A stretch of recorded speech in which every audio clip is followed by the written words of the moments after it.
40대는 미모의 평준화가 이루어지고 50대는 지성의 평준화가 이루어지고 60대는 물질의 평준화가 이루어지고 70대는 정신의 평준화가 이루어지고 80대는 목숨의 평준화가 이루어진다는 말이 있습니다. 모두가 조금씩 변해간다는 것입니다. 30대까지는 세상의 모든 것이 불공평하고 사람마다 높은 산과 계곡처럼 차이가 나지만 나이가 들면서 산은 낮아지고 계곡은 높아져 이런 일 저런 일 모두가 비슷해진다는 것입니다. 많이 가진 자의 즐거움이 적게 가진 자의 기쁨에 못 미치고 많이 아는 자의 만족이 못 배운 사람의 감사에 못 미치기도 하여 이렇게 저렇게 빼고 더하다 보면 마지막 계산은 비슷비슷하게 되는 것이지요. 모두가 그렇게 닮아간다는 것입니다. 우리가 삶을 살아가는 데 있어 교만하거나 자랑하지 말아야 할 이유가 여기에 있습니다. 우리가 친절하고 겸손하고 서로 사랑해야 할 이유도 여기에 있습니다. 시간은 모두에게 공평하다고 하지요. 흐르는 시간 속에서 나이 들어 간다는 것은 누구에게나 숙명 같은 일입니다. 늙으면 좋은 것 천지다. 늙으면 공부 안 해도 된다. 늙으면 새로 시집 안 가도 된다. 늙으면 애 안 낳고 애 안 키워도 된다. 늙으면 직장 생활 안 해도 된다. 65세 넘으면 국민연금 나오고 혜택이 많이 주어진다. 죽으면 죽은 후에 어떻게 될지 모른다. 그래서 걱정할 필요가 없다. 죽는 게 두렵다 하는 것은 살아있을 때 얘기다. 살아있을 때는 살아있다는 것을 즐기면 된다. 아파도 살아있다. 그렇다고 죽는 것이 나쁜가 하면 그렇지 않다. 죽으면 그런 거 모르기 때문에 아무 걱정할 필요가 없다. 이렇게 생각하면서 살면 어떨까요? 인생을 살아가면서 한 가지 이치만 알면 괴로울 일이 없다고 합니다. 이 한 가지 이치는 무엇일까요? 사람들이 괴로운 이유는 많지만 조금만 생각을 바꿔보면 훨씬 자유로울 수 있다고 합니다. 예를 들어 그동안 계속 두 눈이 안 보이다가 어떻게 수술해서 한쪽 눈을 떴다면 기분이 어떨까요? 무척 좋겠지요. 그런데 두 눈이 잘 보이다가 다쳐서 한쪽 눈이 안 보이면 어떨까요? 가슴이 찢어지는 듯이 엄청 괴로울 것입니다. 한쪽 눈만 보이는 조건은 똑같은데 한 사람은 죽을 것 같고 한 사람은 세상이 다 내 것 같습니다. 왜 그럴까요? 두 사람을 비교해 보면 평생 장님으로 살다가 오늘부터 한쪽 눈이 보이는 게 나을까요? 아니면 평생 잘 보다가 이제부터 한쪽 눈이 안 보이는 게 나을까요? 어떻게 생각하시나요? 아마도 평생 잘 보다가 한쪽 눈이 안 보이는 게 훨씬 나을 것 같다고 말씀하시는 분이 많을 것입니다. 눈이 하나 안 보인다거나 다리 하나를 다쳐서 못 쓰게 되면 물론 둘 다 건강한 것보다는 못하지만 그것은 불편한 것이지 괴로워할 일은 아니라는 것입니다. 별다른 일이 없어도 늙으면 이것저것 불편해지는 것도 당연한 것입니다. 괴로울 필요가 없는 것이지요. 돈도 마찬가지입니다. 아는 지인 중에 재산이 한 300억쯤 되던 분이 있었는데 예전에 주식이 폭락할 때 왕창 망해서 고통을 못 견디고 스스로 목숨을 끊었습니다. 그런데 동생이 뒷정리를 해보니까 형에게 남은 재산이 20억이 되더래요. 300억 가지고 있던 사람은 20억이 인생 끝난 것 같지만 보통 사람에게는 엄청난 돈입니다. 그래서 괴롭고 말고는 절대적인 액수의 문제가 아니라는 것입니다. 우리가 돈이 없어 죽겠다고 하지만 인도에 한번 가보면 생각이 달라집니다. 한국에 오고 싶어하는 외국인 노동자가 그렇게 많다고 하지요. 우리가 현재 가지고 있는 것은 모두 당연한 걸로 치고 더 하려고 하니까 괴로운 것입니다. 그리고 결혼도 마찬가지입니다. 우리가 결혼해서 수십 년 살다가 헤어져서 혼자 사는 것과 계속 혼자 사는 것 중에 무엇이 더 나을까요? 결혼 생활도 해보고 혼자도 살아보고 두 가지 다 해본 게 더 낫지 않을까요? 이런 이치만 잘 터득해도 인생을 훨씬 더 자유롭게 살 수 있습니다. 모든 것이 다 생각의 문제이니 말이죠. 내가 원하는 대로 부모나 자식, 남편이 못해줘서 그래서 괴롭다는 사람이 많지만 그렇다고 매일 괴로워하면서만 살면 우리 인생이 너무 허무하겠지요. 머리가 하얀 70대 할아버지가 물었습니다. 그동안 몰라서 실수하고 볼품없는 삶을 살아온 것 같습니다. 앞으로 선택을 하면서 남은 인생을 아주 의미 있게 효과적으로 살려면 순간순간 무엇을 선택의 기준으로 삼으면 좋을지요. 늙어서 취해지지 않으려면 어떻게 해야 할까요? 행복하게 나이 드는 인생을 최고로 잘 사는 법 5가지와 세상에서 갑이 되어 살아가는 법입니다. 지금까지 안 죽고 산 것만 해도 대성공입니다. 과거를 좋게 생각해야 미래가 좋아집니다. 과거를 자꾸 나쁘게 생각하면 자기 인생이 비참해집니다. 제일 간단하게 생각하는 건 지금까지 잘 살았다. 앞으로도 잘 살 거다 이렇게 생각하는 겁니다. 지금까지 나는 오류투성이로 살았다 이렇게 생각하면 얼굴에 검은 그림자가 드리웁니다.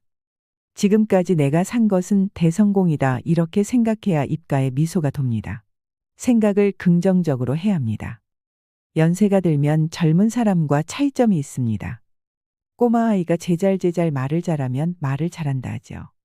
그런데 노인이 말을 많이 하면 잔소리가 많다 합니다. 이렇게 평가가 다릅니다. 젊은 사람이 빠릿빠릿 다니면 재빠르다고 합니다. 그런데 노인이 빠릿빠릿 다니면 주책머리 없다 이렇게 말합니다. 젊은 사람이 어떤 꿈을 가지고 뭘 하겠다고 하면 야망이 있다고 하지만 노인이 이것저것 하겠다고 하면 노욕이라고 말합니다. 이렇게 똑같은 행동인데 젊은 사람과 나이 든 사람에 대한 평가가 서로 다르다는 겁니다. 성질이 서로 다르기 때문에 그렇습니다.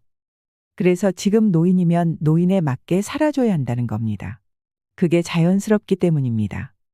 아이는 아이에 맞게, 청년은 청년에 맞게, 노인은 노인에 맞게 살아야 합니다. 그런데 요즘 청년들은 청년답게 안 살고 노인처럼 살려고 합니다. 청년의 특징은 미숙함입니다.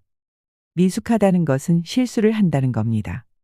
그런데 청년이 실수를 안 하려고 하다 보니까 결정을 못 합니다. 청년의 장점은 용기입니다. 그래서 청년은 뭐든지 시도하면 됩니다.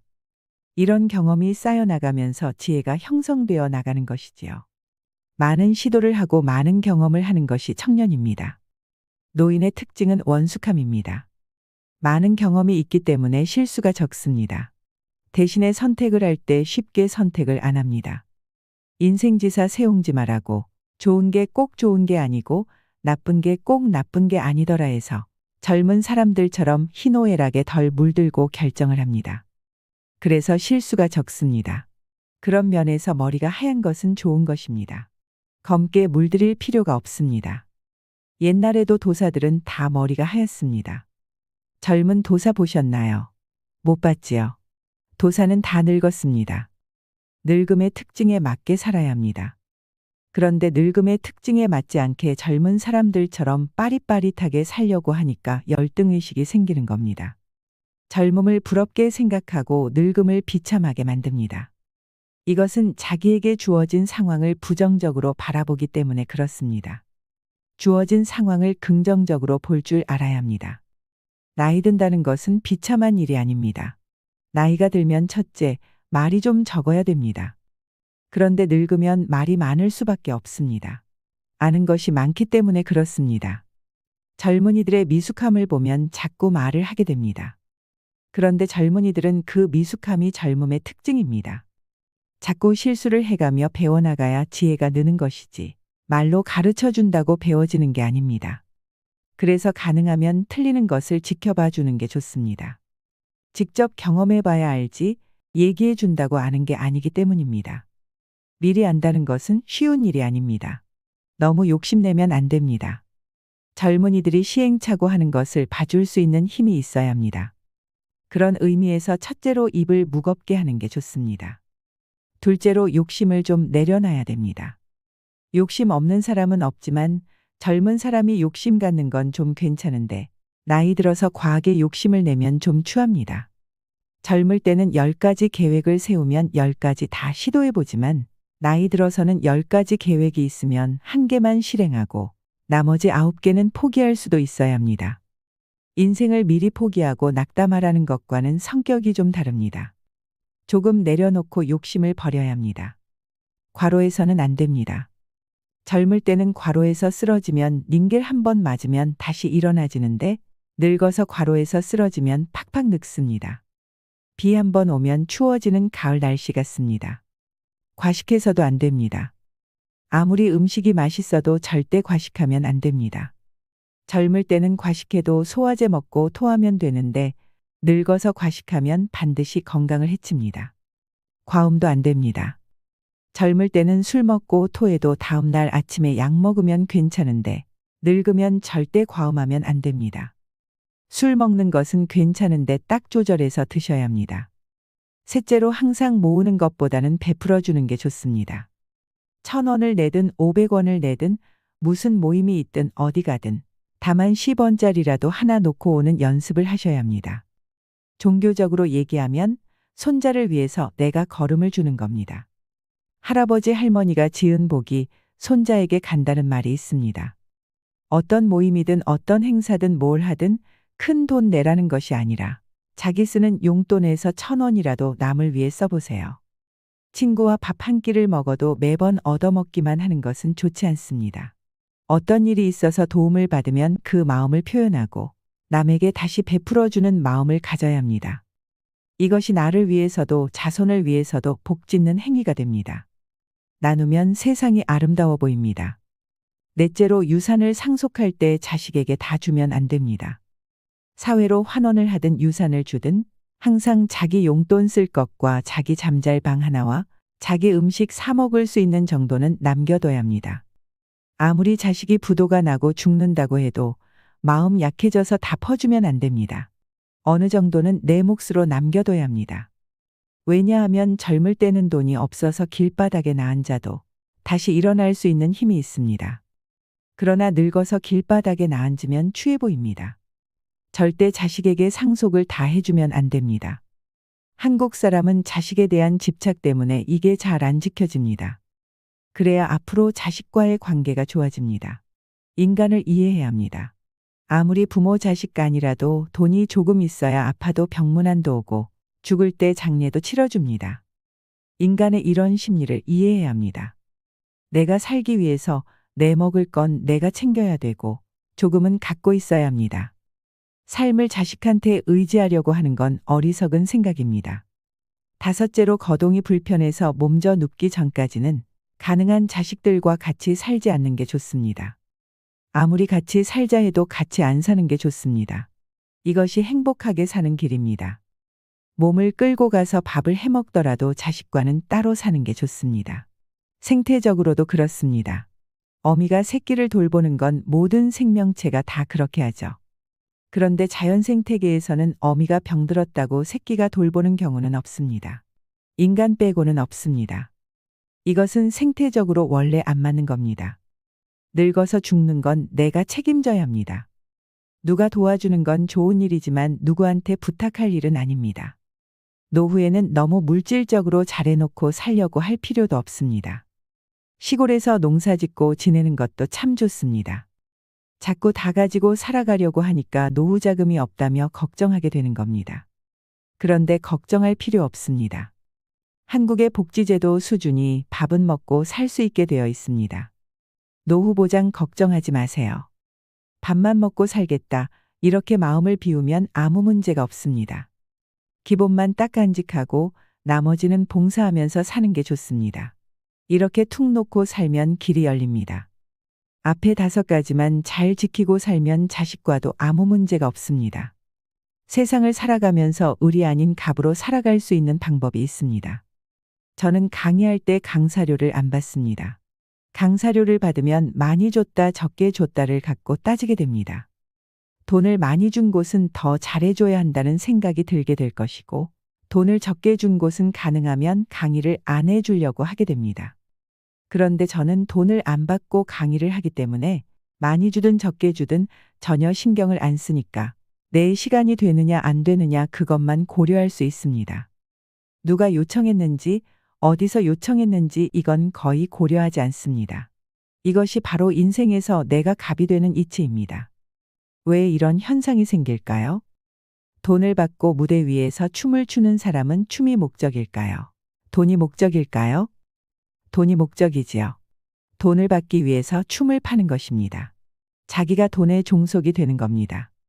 자기가 주체적으로 행위를 하는 게 아니고 돈을 받기 위해서 하기 때문에 자기 행위가 주체적이지 못하고 종속적이 되는 겁니다.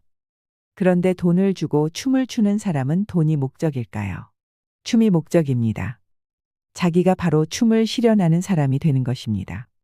이것은 자신의 행위가 바로 자기 실현이 되는 것입니다. 반면 돈을 받고 하는 행위는 돈을 위해서 자기를 파는 것이기 때문에 이런 현상이 생기는 것입니다. 봉사는 사랑과 같습니다. 자원봉사는 자기를 실현하는 일입니다. 이것은 돈을 벌기 위해서 자신의 재능을 파는 것이 아닙니다. 인류 역사가 노예에서 노동으로 발전해 왔는데 이제는 나눔과 봉사로 나아가야 합니다. 돈을 내고 일하면 놀이가 됩니다. 그런데 우리는 돈을 받고 일하는데 너무 익숙해져 있습니다. 그래서 제가 드리고 싶은 말씀은 노동을 해야 먹고 살 수 있다면 노동을 하세요. 돈 벌 수 있는 만큼 버세요. 그러나 나이가 들어 돈 벌 일이 없어졌다고 너무 낙담하지는 마세요. 나이가 들어서 돈 벌 일이 없게 되었을 때야말로 진짜 사랑을 할 수 있고 진짜 인생이 시작되는 것입니다. 아직도 재능이 남아있다면 세상을 위해서 사랑을 한번 해보시라는 겁니다. 봉사라고 하면 굉장히 의미 있는 일을 찾는데 그렇지 않습니다. 아무리 작은 일이라도 이 세상에서 필요로 하는 일을 하는 것이 자신의 삶을 사랑으로 마무리 짓는 방법입니다. 그것이 내 인생의 주인이 되어 갑으로 살아가는 방법입니다. 지금 우리는 노후 파산, 노후 불안, 노후 걱정 등 많은 이들이 늙음에 대해 걱정하는 시대를 살고 있습니다. 인생에는 정답이 없다고 합니다. 무거운 짐을 지고 사는 사람도 있고 가볍게 사는 사람도 있지요. 인생에는 답이 없고 선택만 있습니다. 더 나은 선택이란 없고 선택에 따른 책임만 있는 것입니다. 행복한 노년을 위해 오늘 말씀드린 행복하게 나이 드는 5가지 원칙을 삶의 지침으로 삼아보는 것은 어떨까요? 세상에는 빵 한 조각 때문에 죽어가는 사람도 많지만 작은 사랑도 받지 못해서 죽어가는 사람은 더 많다고 합니다. 얼마나 많이 주는가 하는 것은 중요한 것이 아니지요. 작더라도 그 안에 얼마만큼 사랑과 정성이 깃들어 있는가가 더 중요합니다. 세상에 귀감이 되는 사람들은 결코 자신이 큰 일을 한다고 말하지 않습니다. 다만 작은 일을 큰 사랑으로 만들 뿐이라고 하죠. 나이가 들어갈수록 인생을 어떻게 살아갈 것인가에 대한 고민이 많아집니다. 지나온 나의 삶이 후회스럽기도 하고 앞으로 살아갈 나의 삶이 불안하기도 할 테지요. 그리고 지금 현재 괴로움을 안고 살아가시는 분들도 많을 것입니다. 일을 못해서 돈을 못 벌면 어쩌나. 병이 들면 어쩌나. 자식들 다 키우고 나면 노후를 어떻게 보내나. 이런저런 걱정에서 잠시도 떠나지를 못합니다. 이미 지나가 버린 과거를 붙들고 괴로워하는 것도 모자라 아직 닥치지도 않은 미래의 일을 염려해 안절부절 못합니다. 우리는 늘 현재를 놓치며 삽니다. 과거를 생각하다 현재를 놓치고 미래를 걱정하느라 또 현재를 놓칩니다. 행복이란 어디서 뚝 떨어져서 내게 오는 게 아닙니다. 나에게 주어진 시간을 즐기고 소소한 행복으로 채울 때 그 하루하루가 쌓여 좋은 인생이 되는 것입니다. 이상으로 시니어를 위한 모든 것, 시니어 연구소였습니다.